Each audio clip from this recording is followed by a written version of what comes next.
remember, we are a small percentage. Like you said, it's single digits as far as people that even own crypto, and let alone even understand the ramifications of that and the potentials of the metaverse. And yet you got, Facebook there with our announcement last week, which for all the bad there, it's also a massive endorsement that we're all going in the right direction, right? If that massive of a company and that really smart guy is putting all of their focus there.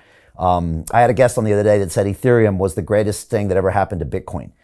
And all the maximalists turned over, rolled over and were squirming, but it was a good point because it was amazing PR for that asset. And I would say maybe that announcement by Zuckerberg is a great thing to push everyone's focus on this open metaverse. For sure. Absolutely. I think it gives people this question mark of, well, what is the metaverse really? And at least the discourse and dialogue is now happening.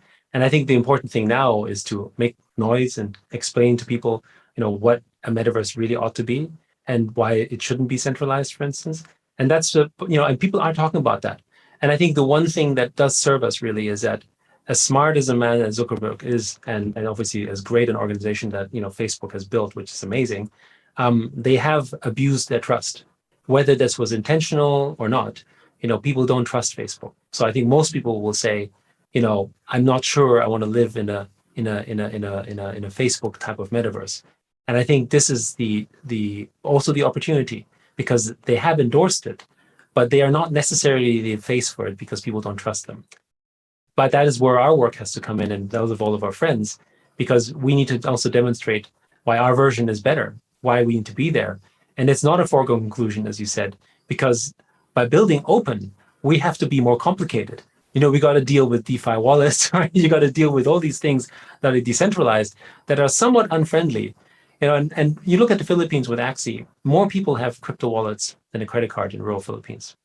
So it's a clear demonstration that when you have the right framework for it, actually the complexity of DeFi is not an issue, because it's still easier to open a crypto wallet than opening a bank account, right? So it's not actually that difficult. It's just that we become accustomed and a little lazy that everything online should really just be a click of the button.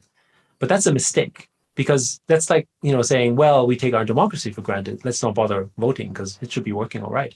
But we don't, for all the right reasons. And I think it's the same here. Our role is not only to make it convenient and easy for people to get there. I think if we make it too easy, too convenient, then we don't understand the mechanics, and we lose actually the aspect of, the decentralized nature and why that's important. Otherwise, convenience comes at the cost of centralization. And that means, you're surrendering your assets. You need to understand what you're doing. And I think this is really important. So the education for us is consequently harder, because we're trying to get people into a decentralized space. We have more steps to do there. But, once you're in there, you don't want to leave.